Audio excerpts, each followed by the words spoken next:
How's it going, everyone?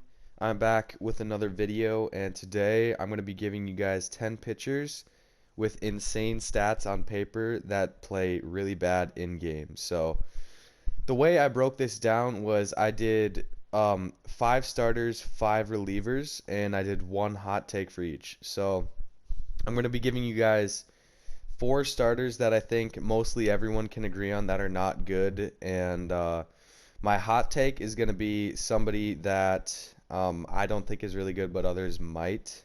So, a lot of these guys will have really, really good stats. I mean, just look at the title of the video, but they just are not good in game. So, I really hope you guys can take something away from this video on who to not have in your bullpen and rotation, but preference is preference. So, if you guys are really good with somebody that I am not good with, keep using them, honestly. This is just my list, and yeah, so we're going to hop right into the video, and we're going to start off with starting pitchers. Alright, so this one, 99 Nolan Ryan. I think the MLB The Show community would generally agree with me that this card does not play well in game.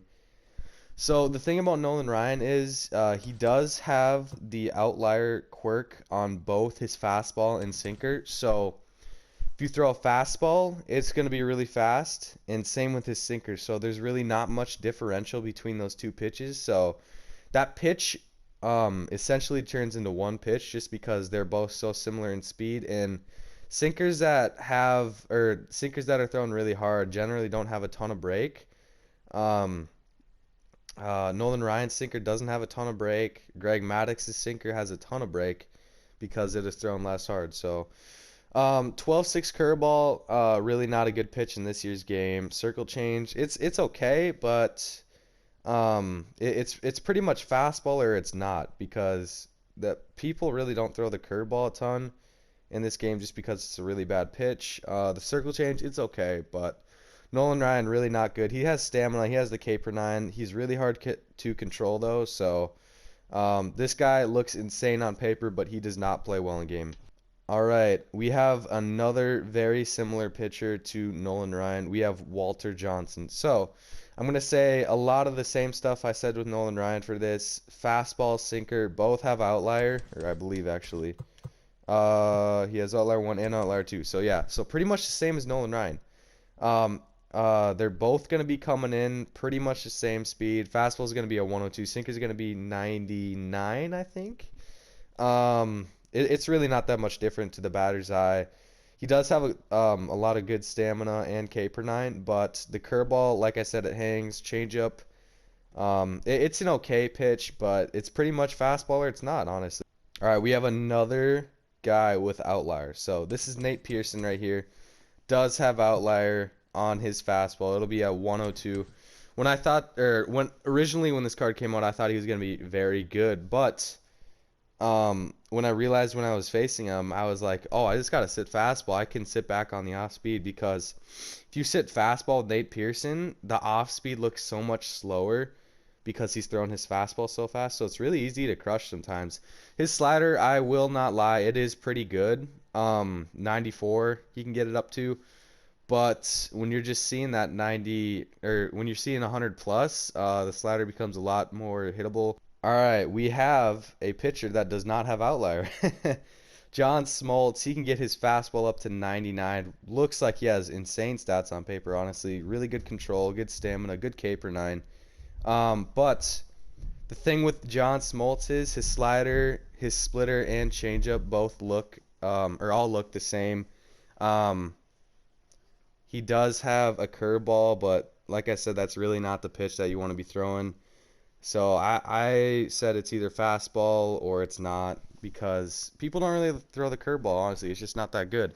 The slider, it's okay, not really that great, and his splitter and changeup are decent. So John Smoltz, really good stats on paper. He just does not play well in the game, and his windup is very easy to read too. So. All right, here's my hot take for this list. I've heard a lot of people have said Garrett Cole's bad. I've heard a lot of people say he's really good. I believe he's bad. So his stats on paper, they're insane. Home runs, just disregard home runs per nine. They don't matter in Diamond Dynasty. But the break is where it's at. He's got a lot of stamina, really good hits per nine, good K per nine. But his pitches, they look decently the same, honestly. I don't even know if that makes sense. But knuckle curve, really don't be one of you shouldn't be throwing that a ton. Just hangs too much. His slider is okay. It's kind of a hard slider. His fastball really easy to hit. He can get it up to 100, but Garrett Cole's windup is really easy to read. Same with John Smoltz. His changeup tends to hang a little bit. He was pretty good for me last year, but this year's game, you need that sinker or cutter just to be a little bit successful. The two seam is okay, but it's still almost as hard as his four-seam fastball, so it's not really that deceptive. But this guy looks amazing on paper, but he is not that great in game. All right, starting off the relievers, we do have 99 Kirby Eights. So this card is really, really bad in game. I think if you were going to agree with one out of the 10 guys with me, I think it would have to be Kirby Eights because his stats, don't let them fool you because he's really bad in game. 113 hits per nine, 125 K per nine, insane, really good control.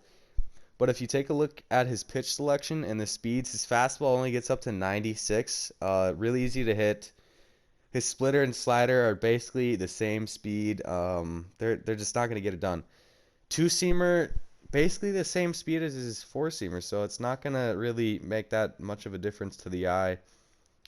Just insane stats, but he's just BP in game. He is very easy to hit, and I would never recommend using this card. His price is very high, and his windup is just not deceptive at all. All right, we got another 99, Andrew Miller. Big thing with this guy, he's only got 3 pitches. I mean, look at his stats are just amazing. Like 122 hits per nine, 125 K per nine. Good control too, good pitching clutch. There's really not that much to say about this card when it comes to bad things. Very easy to read though, so that's why he's on this list. Another reliever, we have 99 Giovanni Gallegos. Just see for yourself, his stats are really good, but the pitches are not there. I mean, slider and changeup, same speed. Sinker, four-seam, same speed. That narrows it down to 2 pitches. Really good stats, good control, but that's not going to play in game if you have a 2-pitch reliever, essentially. Sinker doesn't have a ton of break. He's just not somebody you want to use in game. All right, we have 97 Tom Hanky for the second to last pitcher in this video. Four-seam coming in at 101. Doesn't have outlier quite, but he does have a forkball slider. Honestly, his differentials are there, but he is pretty easy to read. His stats are just amazing on paper, honestly, but you kind of have to throw the forkball high because the forkball turns into a changeup if you don't throw it high, and his changeup, as I say in quotes, would not be that great. Slider is okay, but if you're throwing 101 and then you go to 86, that's really easy to read out of the hand, honestly. I was working on prestiging him, but he was just getting lit up. 4.13 ERA isn't bad, but that was below 1 for a good portion of that, and people were just starting to hit him. So not really the guy you want to be rolling out there in game. The last pitcher in this video, this is my hot take, 98 Eric Gagne. I think a lot of you like Eric Gagne. I used to like Eric Gagne, but he is not getting it done. Insane stats, maxed out hits and K per 9. His pitching clutch is insane. But the thing with Eric Gagne, his splitter and changeup are the same pitch essentially, so that erases 2 pitch into 1 pitch. So he's automatically down to 4. His slider, you're not going to want to throw that pitch a ton just because he doesn't have good control with it, just because it's his 5th pitch. So I hardly ever throw the slider with Gagne, so that automatically rolls it down to 3. Curveballs this year are terrible, so once in a while you can get a bad swing with Gagne's curveball just because it's so slow. But if you throw that pitch, if you double up on that pitch, it's going to get hammered. So really, you only have 2 pitches with Gagne. It's that four-seamer. His four-seamer is pretty good. And then you have a changeup or splitter. You can choose which one. You could mix in the curveball or slider, but it's probably going to get hit. Just like a lot of these guys, just insane stats on paper. You think they'd be so good. And some of them are, honestly, for other people, but to me, they just get rocked in games. So these are the 10 guys that I thought you probably shouldn't use. Some of these guys are budget pitchers too. So, like I said, if you're doing really well with any of these guys that I mentioned, keep using them, honestly. These are just my opinions. So, if you guys did enjoy this pitcher video, please hit that like button, hit that notification bell so you don't miss any of my videos. Subscribe if you're new. We'll see you all in the next one. Peace out.